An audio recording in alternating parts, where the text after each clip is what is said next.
Paggamit ng pregnancy test.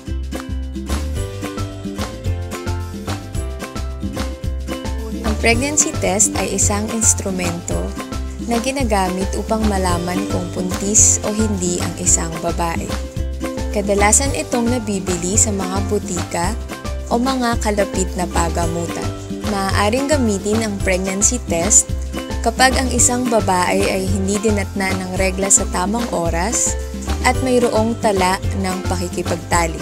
Para naman sa mga babaeng may irregular na regla, maaaring gumamit ng pregnancy test 2 linggo pagkatapos ng pakikipagtalik.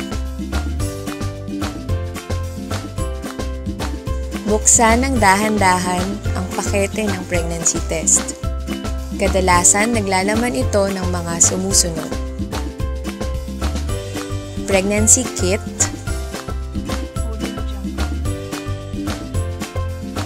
dropper,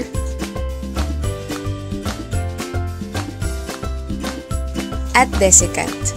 Hindi ito ginagamit sa pregnancy test.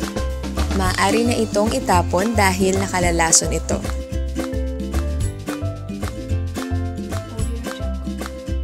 Kumuha ng sample ng ihi.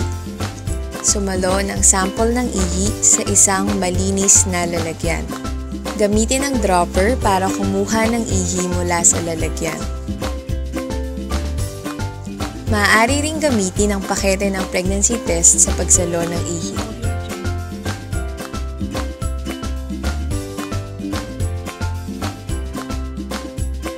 Gamit ang dropper, maglagay ng 3 hanggang 5 patak ng ihi sa bilogang parte ng pregnancy kit.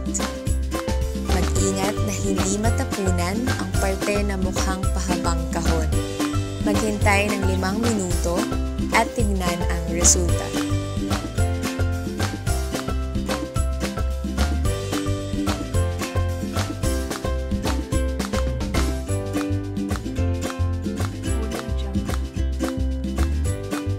Kung walang linyang nakikita, maaaring dagdagan pa ng 2 hanggang 4 na patak ng ihi ang bilogang parte ng pregnancy kit.